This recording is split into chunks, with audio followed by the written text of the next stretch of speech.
Welcome everybody. Thank you for being here to Non-Consensual Tracking and Victim Safety, a case in abusability. So just so you know, you're in the right room if that's what you came to see. I think I need to read this disclaimer. So we'll talk a little bit, just a brief intro.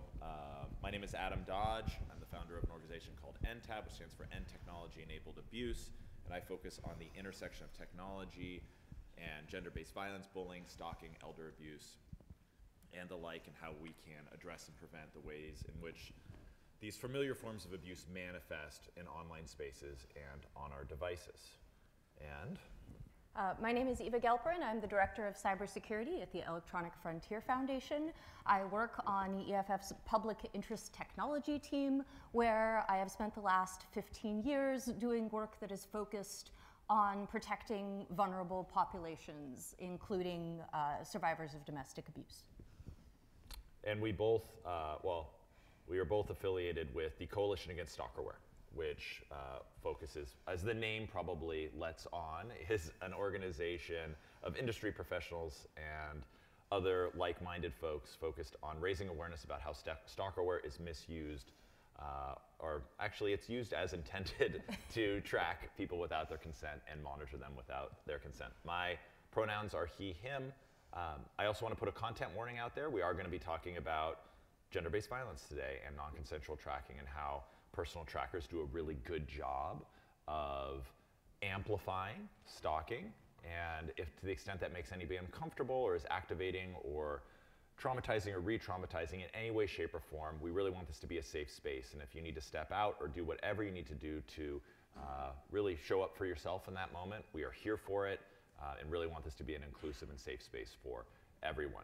And then I think at the for the last 10 minutes, we're going to open it up to Q&A. Did I miss anything? No, let's go ahead and get started. Great. So non-consensual tracking is, we're here to talk about personal trackers like AirTags and Tile and Chipolo and SmartThings trackers and Samsung and all these different types of devices that are intended, that's not their intended use, but I think surprising no one, we're seeing lots of misuse of these devices to harm folks. And it is part of a broader system, broader ecosystem of non-consensual tracking. Really, what's interesting about personal trackers is it allows people that exist outside a victim's technological or digital footprint to track them. Because normally somebody who's in, let's say, an unhealthy relationship or has a personal connection to the victim, they can use a litany of different apps and accounts and devices to track that person without their consent. Find my friends, family sharing, lost my phone, any kind of rideshare app, any kind of food delivery app, map apps. You know, if you access somebody's Google account, you can get into all sorts of there's all sorts of goodies and opportunities to track somebody and monitor them without their consent. So while this is a much broader ecosystem today, what we're really going to be focusing on is how these personal trackers have really changed the game, because it's it was from a safety planning standpoint, Eva or myself could work with somebody on shoring up their accounts, their apps, to make sure that they weren't being misused or weaponized to track them without their consent. But when you were talking about a device that the victim has no control over and no awareness over, it gets much more difficult to manage their safety. Do you want to talk a little bit about that? Yeah. All right.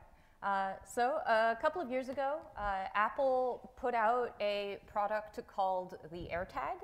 It is approximately the size of a quarter.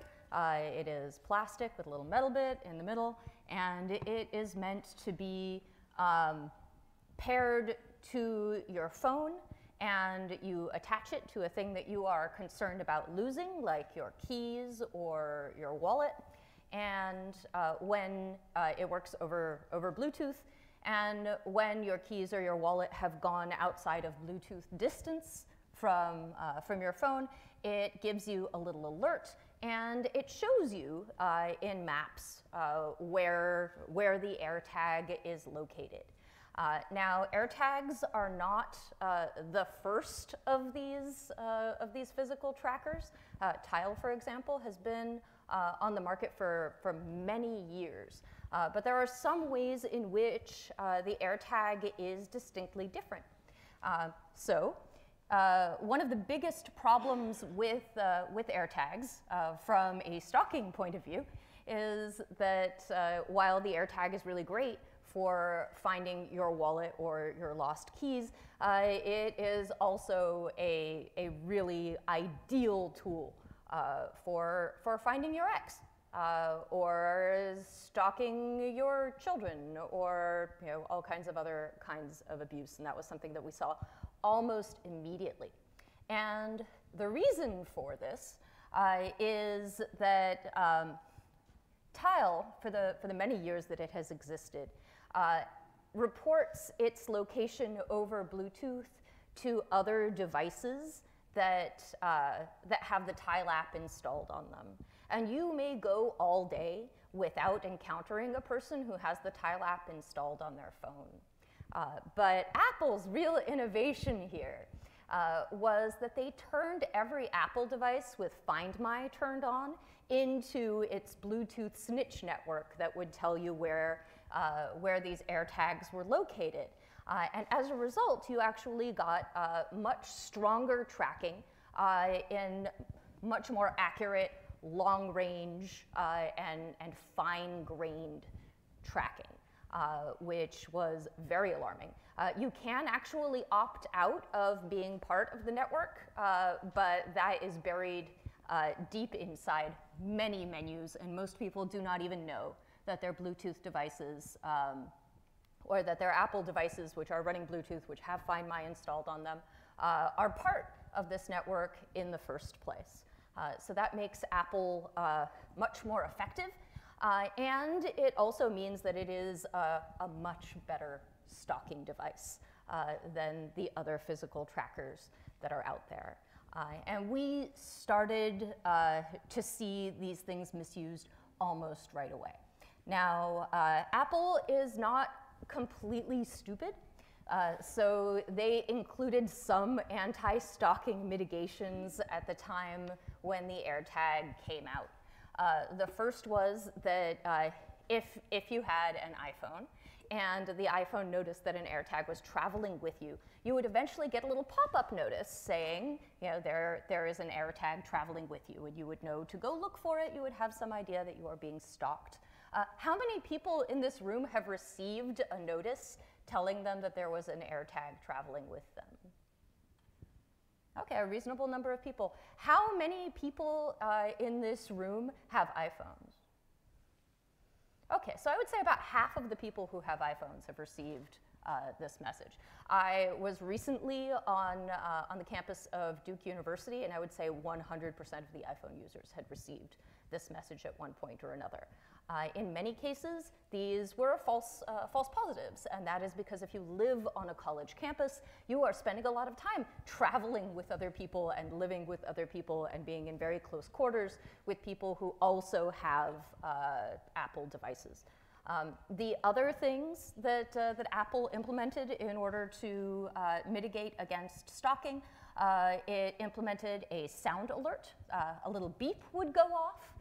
Originally 36 hours after the device was out of Bluetooth range of the phone to which it was paired, thus giving you 36 free hours of stalking. That was not problematic at all. The beep is about 60 dB, at least it was when the AirTag first came out. This is about the same amount of noise as your dishwasher makes.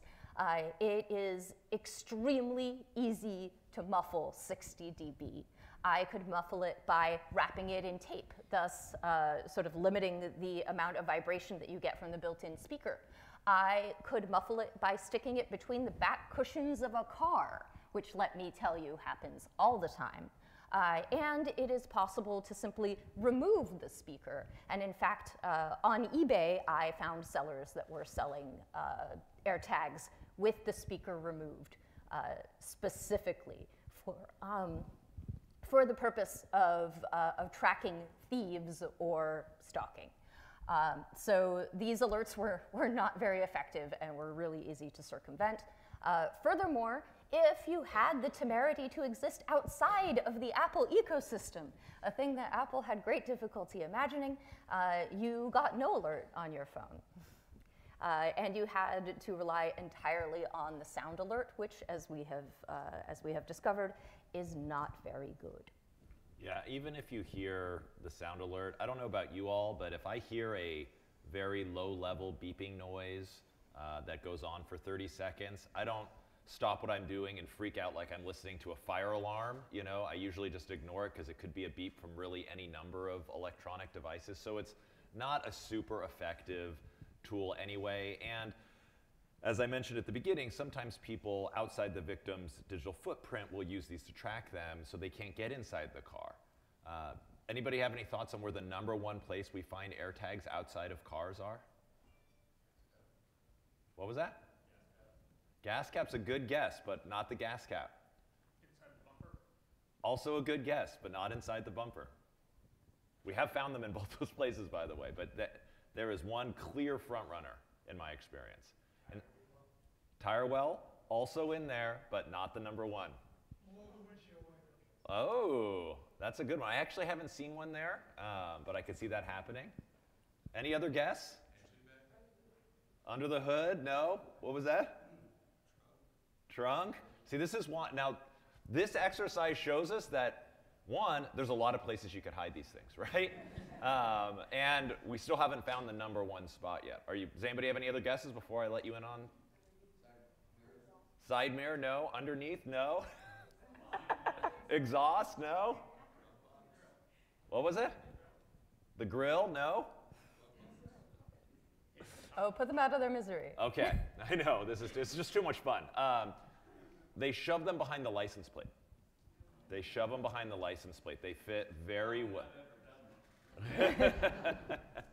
And so that's a very popular place. If you cannot get access to the inside of the car, that's a very popular place to put them. How well or how effective, this is rhetorical, do you think the beeping noise is going to be to alert somebody who's driving their car? Right? And it's not, and as I mentioned, it stops after a little while. I've always thought it should say like, warning, you are being tracked, instead of just a low beeping noise, but unfortunately it doesn't. There is an Android app, right? You don't have it on your... There is now. We're getting there. So glad you mentioned that. Yeah. Oh, one more thing to point out is that if you have hearing problems, if you are, for example, deaf or in any way hard of hearing, this beep is absolutely pointless. And so it is really problematic to rely on the beep as your sole anti-stalking mitigation. Okay? Yes, big time. So we already covered that it piggybacks basically on the Find My network to turn. And I've used this. I have tracked friends with consent all over the country with an AirTag, and I mean, Apple knew what they were doing. It's a very good tracking device. A really good, so much that law enforcement we're hearing is now starting to use them in some of their investigations. Some way, we can both talk about this, but some ways in which we are seeing AirTags misused to stalk and track people. And by the way, I should mention that Apple did not crack the code on personal trackers. I mean, Tile has existed for a long time before AirTags, but it really entered, when Apple decides to make a new device, it really enters the public consciousness, right?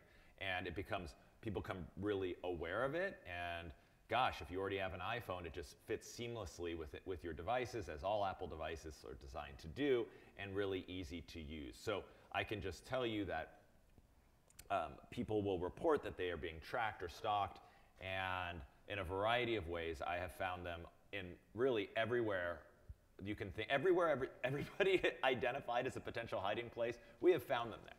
We have absolutely found them there.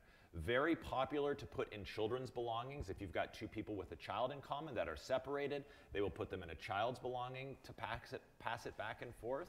I've seen people play the long game where they have put an AirTag in like a moving box so they can keep track of where somebody moves. So they're not really interested in their real-time movements. They just want to know where they live. I've seen it in people's clothing. I've seen it in people's bags. I've seen it in backpacks. I've seen it in cases where primarily female identifying individuals find them in their bags or their clothing after a night out at the bar, which is... I've seen this a lot. Yeah, super creepy in two ways. Well, it probably a litany of ways, but two of the creepy ways I want to mention, or unsafe things that the risk profile that creates, is one, immediate risk, physical risk, right? Because they can follow that person home in real time. But even if they elect not to do that, they now know where that person lives, right? And once they have their address, they can probably learn their identity and do all sorts of nasty things. Are there any cases you want to? I know I just kind of. No, this covers most of what I see, but I do want to point out that when the AirTag came out and people like Adam and myself expressed concern about how this was going to be used for stalking, the first pushback that we got was not from Apple, but from Apple fanboys. Apple fanboys were saying, oh, well, you haven't seen this abuse yet, and therefore you're just worrying about stuff that hasn't happened. Why are you such a killjoy and a worrywart? Why are you such a humorless feminist? And we started seeing reports almost immediately. Adam and I are both experts in this field who have been working with survivors of abuse for more than a decade, who have seen every kind of tech-enabled abuse under the sun. And when we tell a company that this is immediately going to be abused, we're not kidding. This is our area of expertise, and imagining that we're just somehow telling everyone that the sky is falling is kind of ridiculous. Yeah, you don't have to be clairvoyant to do this. Do you want to talk about the recent legal news around AirTags? Sure. So this headline actually underplays things a little. One of the very first things that happened when the AirTag came out was that Apple was really proud of their sad and ineffectual anti-stalking mitigations, and they were so proud of them that that executives and PR people for Apple touted the AirTags as stalker-proof. And that is why this December, for Christmas, Apple received a class action lawsuit over the use of AirTags, and the class of people who were suing them were people who had been stalked using their stalker-proof product. And pretty significant, right? Because we don't see a lot of, I mean, we work with a lot of victims of tech-facilitated violence, and it's, the idea of suing the platform that is facilitating the abuse is usually a non-starter because of Section 230 of the Communications Decency Act. So this is a really interesting case study to see where this goes and how this manifests from a product liability standpoint, and may set a very interesting precedent. So we're watching this very closely. And if you know anybody who's been stalked by an AirTag, that the lawyers that are representing the victims in this case are always looking for new class action participants. So just a little plug there. I'll talk a little bit, I guess, about Tile. So Tile is interesting. We'll both talk about it because there's been some new developments with Tile that only Eva can articulate with just how ridiculous this is. But, so much swearing. So Tile has been around, as I mentioned, for a long time. They use sort of the same technology. It's Bluetooth. It allows for long-range tracking. They've partnered with other device makers like Dell and Amazon, and were acquired by Life360 recently. And so they have slowly built, they don't have the device network that Apple has, but they have built out a pretty robust network that allows for long-range tracking. Now, the thing about Tile is that, one, they come in different sizes. So Eva was talking about how there's only one AirTag. It's a little larger than a quarter and maybe the thickness of a couple quarters, and it's visible to the naked eye pretty easily. It's white and silver.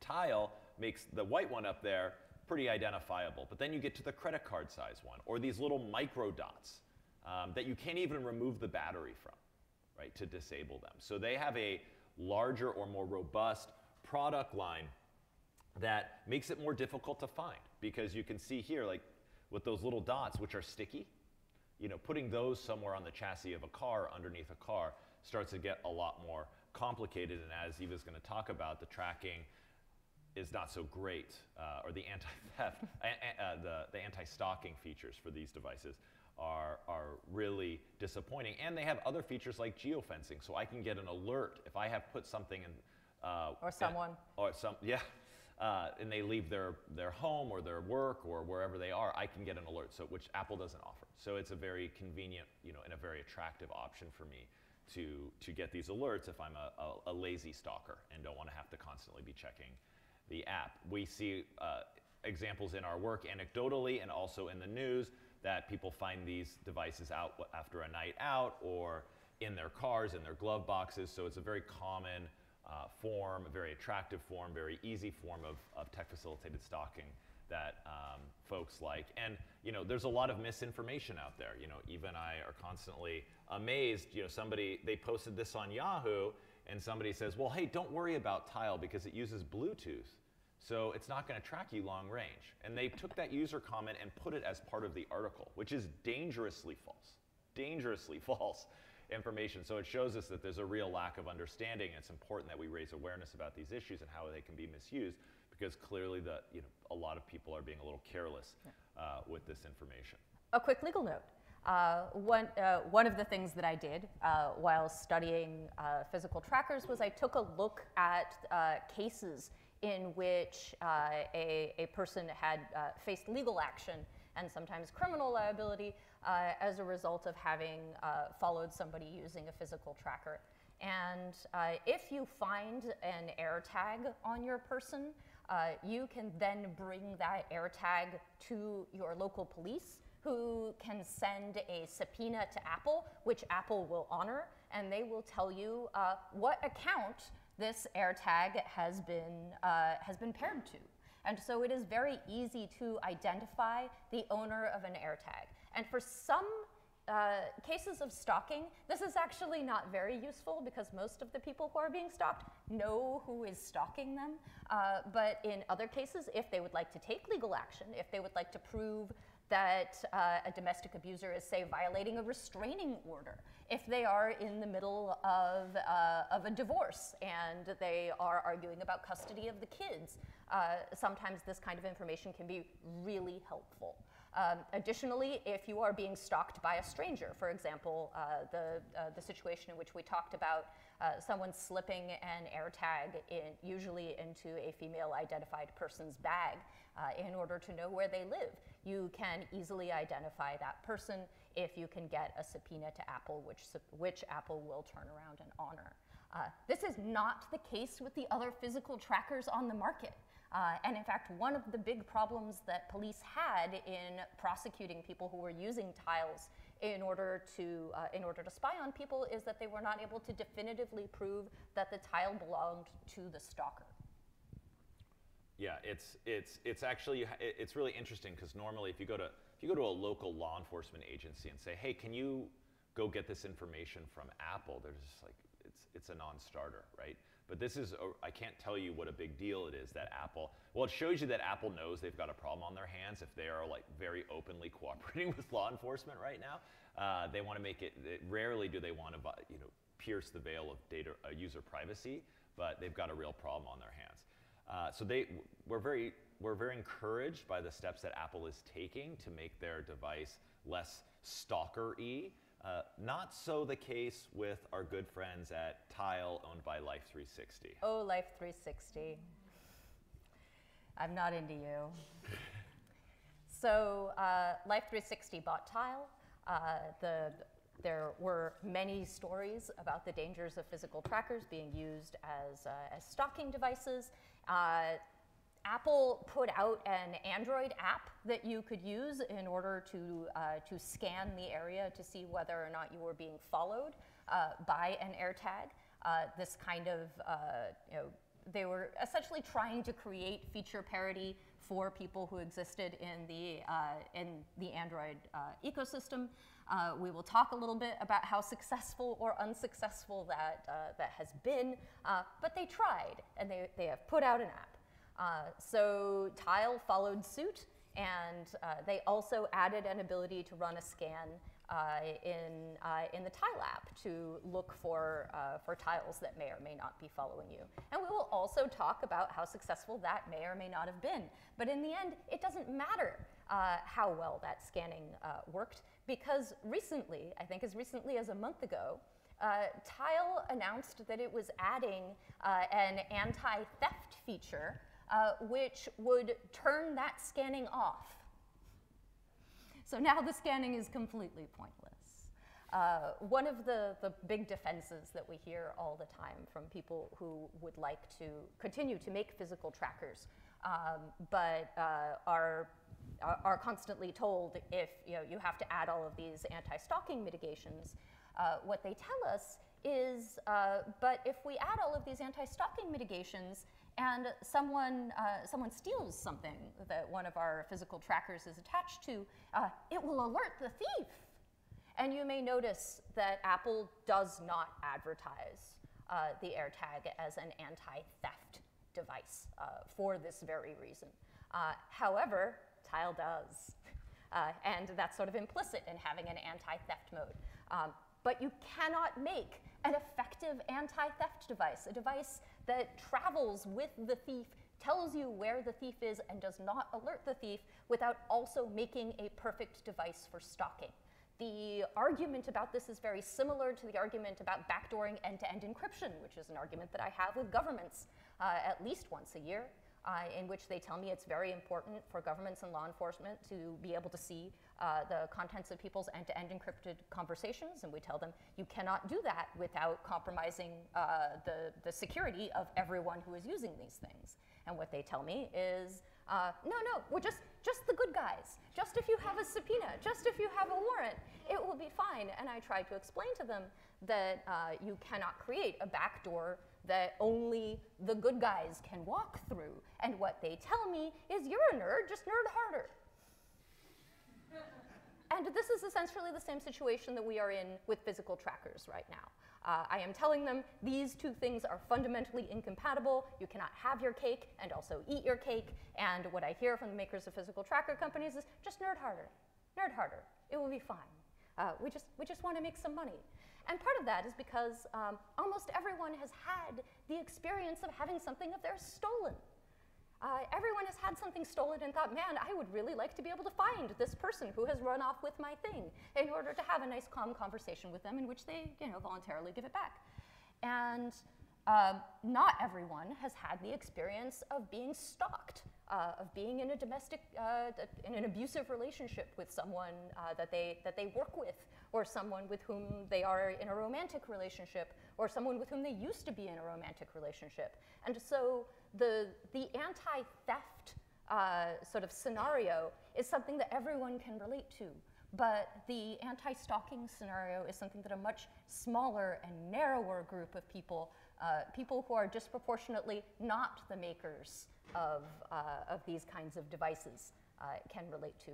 But in the end, physical tracking companies need to make a choice between property and people. And I think that there is absolutely no question where they should be coming down on this, which is that the safety of people is absolutely more important than the safety of property. And that includes property that is mine.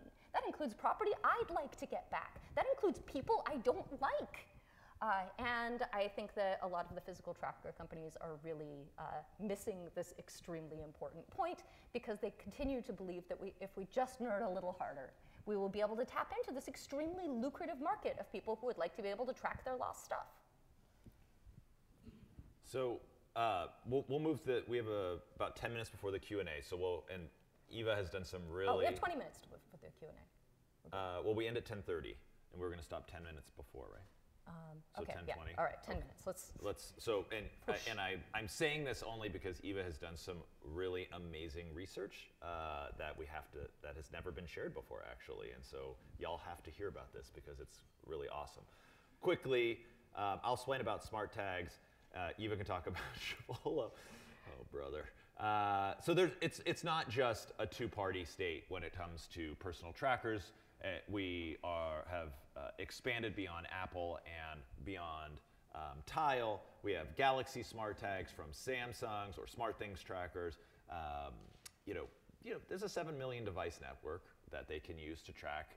We haven't seen a ton of these being misused. That doesn't mean it's not happening. It's just not happening as much for anecdotally, and I'm just not seeing news about this. I'm not seeing really anything about Samsung's devices being misused, but they are equally capable of being misused.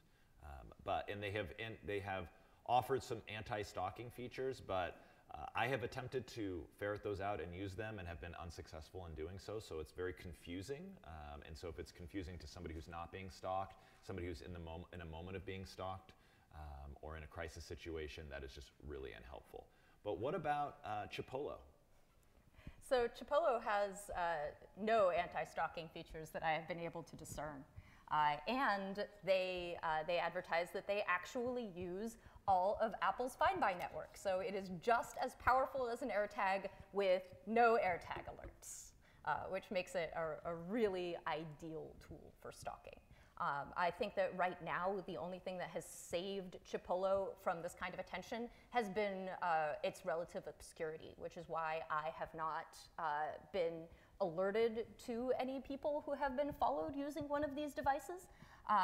But as it becomes more difficult to effectively track somebody without alerting them using an AirTag or a Tile or other physical trackers, the ones that remain invisible become more popular and appealing tools to abusers. And so we've named 4 different device makers. Do you notice that one company that should have a personal tracker out there is noticeably absent from here? Yes, Google. But they're on their way. So they're planning an AirTag clone, which will track 3. So Android has the largest device network in the world. 3 billion, right? 3 billion, which I think is almost triple what Apple's device network is. So that is going to be a seriously affected device. And frankly, yeah, and having worked in the field of gender-based violence, Android devices tend to be, there's a lower cost threshold to buy them. So people typically have those, which mean people with limited means are going to be disproportionately tracked with these trackers moving forward. And we are waiting with bated breath to see what kind of anti-stalking features they put in. Are they going to go the AirTag route, or are they going to go the Tile route? Stay tuned. We have no idea, but we are a little nervous. Let's see. So one thing that we always ask, because people tend to look for a technical solution, people tend to look for, which we're going to talk about in a second, about how can we scan for these things, how can we track for these things, and really one thing that we always, because it may not always be this, a personal tracker at play here. In fact, it's probably part of a larger pattern of abuse. It's being used to monitor and control and track a victim without consent. So always ask, what are you seeing that makes you feel like you're being monitored or tracked? Because I don't know about you all, but when I open my eyes in the morning, one of the first things I do is I look at my device. You don't have to say whether you do or not. And then I'm on screens all day long, and it's one of the last things I look at before I go to sleep at night. And so I am emotionally, spiritually, physiologically, instinctively attached to my device. And if something is off, if something is amiss, we tend to pick up on that kind of thing. And a lot of that is dismissed as paranoia by victims, but it is absolutely the first question I ask. It's open-ended. I'm not trying to lead them down a certain pathway. I want them to tell me, right? And that is just open-ended question, relying on their instincts and their experience has proven to be one of the best conversation starters and one of the best tools to figure out what is actually going on. So do we want to talk a little bit about the apps? Let's talk a little bit about the apps. All right. So you may have noticed that there are apps out there for detecting physical trackers. That Apple put out an app and added passive detection capability to iOS. That Tile added scanning detection to its app. And so what we're rapidly approaching is a sort of hell dimension in which if you are a person who is concerned about being followed by a physical tracker, what you need to do is you need to get your phone out. You have to download every app for every kind of tracker and then run a scan for every kind of tracker every time that you feel that you are being followed. This is a tremendous pain in the ass. And in addition to all this, I have spent all of last week running a research experiment with students at Duke University from their cybersecurity lab, and we have discovered that it doesn't work very well. This is my most surprised face. In addition to this, there are also a couple of apps that offer scanning for all kinds of physical trackers and that claim that they can find a variety of physical trackers. So the physical trackers that, or rather the tracker detectors that we tested last week were Tracker Detect, which is the Android app that Apple put out, Tile, which is Life 360's app, which you can turn detection off now, so what's even the point? SmartThings, which controls Samsung's smart tags, and 2 apps that claim that they can find all kinds of physical trackers over Bluetooth, which are AirGuard and Tracker Detect Pro, confusingly for AirTags. The physical trackers that we tested out were the AirTag, the Tile, the Smart Tag, and the Chipolo. And what I did was I gave students each these 4 physical trackers, and I had them carry them around for the week. I gave them an Android phone with the different scanning and detection apps on them, and they were to run scans periodically, tell me if they found anything, and also to let me know whether or not they got an alert from a background scan. And the results were, let's go with extremely bad. One of my students reported, SmartThings frequently crashed, required multiple installs, and only allowed me to even access the app when I was connected to Wi-Fi. Its smart tag scanning feature was hidden. A user had to download the Find extension, go to the settings, then go to unknown tag detection to find the feature. The passive unknown tag alerts was not turned on by default. A scan from SmartThings takes a full minute to complete. If you are a person in an abusive relationship who is concerned about being stalked, this is some terrible UI. If my relatively tech-savvy and extremely calm students were having a hard time with it, this is absolutely not going to work in the sort of use case scenario that it was meant to be deployed in. Another student told me, the Tile app requires the user to walk around for 10 minutes and suggests covering 3 blocks of distance while it performs several scans. Oh, wait. However, the app crashed frequently in the midst of a scan, required that the phone be unlocked the entire time, and like SmartThings, stopped working entirely if the user lost internet connectivity. Another student reported to me, I tried everything to get the app to work, scanning while driving my car, while running in a field, while walking circles around a building, while sitting at a desk, and I was only able to get the scan to complete successfully once while walking around Duke's campus. Several other times walking around campus, the scan did not work. My personal favorite report was AirTag scanner had actual pop-up advertisements mid-scan. On passive alerts, some of the feedback I got was the only app that ever sent such an alert was AirGuard. Even then, it only alerted me to 2 out of 6 trackers. Also, the timestamp on all the alerts was always wrong. Another student reported frequently I would be holding a bag of Bluetooth trackers in one hand and the phone scanning for them in the other hand, and the scanner app wouldn't identify the trackers. If they were lucky, they'd pick up maybe 2 out of 6 of them. I performed 3 of these manual scans during a day. During the week, 0 of the apps identified all of the trackers I had on me, not even a single time. At least one of my students reported that the map that AirGuard gives you to show where the tracker is useless. She sent me a screenshot, which I do not have here, but is extremely funny, in that it was a map that showed the campus, it showed where she was, and then it indicated that the scanner was somewhere off of the map in a place with no information. Another student had a slightly better experience with AirGuard and said, to me, the map was quite clear every time, only with the Tile and Smart Tag, less accurate with the Tile, though. It did not pick up the AirTag, and forget about the Chipolo, unless it appeared in another app as an unidentified tag. AirGuard was also the only app that regularly notified me of a potential tracker being on my person. So what I think was particularly noteworthy was that AirGuard essentially advertised that it had just added Chipolo support. It did not detect Chipolos most of the time. And the same thing goes for the other broader detection apps. So the space is bad, The tools don't work very well, including the tools made by the people who are making the physical trackers themselves, who should know better. And furthermore, a world in which you have to download a app for every different kind of tracker is just not scalable. It is stupid.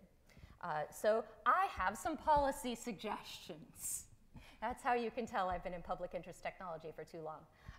What I think the makers of physical trackers should do is that they should agree on and publish a standard which will allow the makers of operating systems, including Apple and Google, the makers of iOS and Android, to have accurate and reliable tracking built directly into the operating system in the background for all physical trackers at all times. Furthermore, this publishing this standard would also allow third parties to make apps that would scan for all the different kinds of trackers accurately and reliably. Last of all, I noticed that there was one area in which the Tracker Detect app that Apple put out actually had a feature that was not present in iOS, which is that if you have an iPhone and you're concerned about being tracked with an AirTag, you can't proactively run a scan. I may have cried. Yeah, you actually don't have this feature at all. You have no ability to proactively run a scan. And so I think that in the interest of creating anything even vaguely resembling feature parity, that is something that Apple should get on right away. What kind of world are we looking at if the makers of physical trackers don't follow my advice? We're looking at a world in which every single one of these companies gets a class action lawsuit for Christmas. And so I think it's very important that the companies make a choice, that they send the message that they value the safety of people over the safety of property, and cooperate with one another before legal action comes to town. And we'll stop here in just a minute. I just want to, the one thing, because we want to leave at least 5 minutes for Q&A. So what I often, because there's a lack of a good universal scanning tool, we tend to go old school. If somebody thinks that they're being tracked, we tend to encourage, because we know two really important pieces of information, right? We know what these trackers look like. This is not Mission Impossible. This is not James Bond. These things are visible to the naked eye. So we know what they look like, right? They look like these. And we know where to look. Because I always use myself as the bad actor example, but if I'm trying to track my ex, I'm not going to put this in their closet, right? Because that doesn't move, right? So we know it's going to be on something that moves with the victim. It's going to be in their vehicle, interior, exterior. It's going to be potentially in clothing, in bags, or in a child's items. This is what we are, because the idea, as Eva's students pointed out, it's just an exercise in insanity and could place victims in greater danger if they relied on the apps to keep themselves safe. So we really, as far as the safety planning approach goes, we really encourage them to do a physical search because we know where to find these things. So you think it's a good time to break for Q&A? Is there anything you wanted to add? We've got 5 minutes left for Q&A, so let's do it. Yes? My cat wears a GPS tracker, and it's good. I mean, I caught him in the bar, about to have a drink with his friends. So if you could speak clearly and directly into the microphone. My cat has an attractive GPS tracker, and it's really good. I mean, I tracked him down at the bar, probably about to order a beer. And do humans get tracked by GPS trackers as well? Indeed, they do. But what can we do about it? The big difference between GPS trackers and these Bluetooth trackers that have these sort of vast reporting networks is that GPS trackers tend to be larger and therefore easier to find. And in order to track something using GPS, you generally have to subscribe to a service. And so it costs you a monthly subscription fee to do your spying. And it turns out that stalkers are cheap.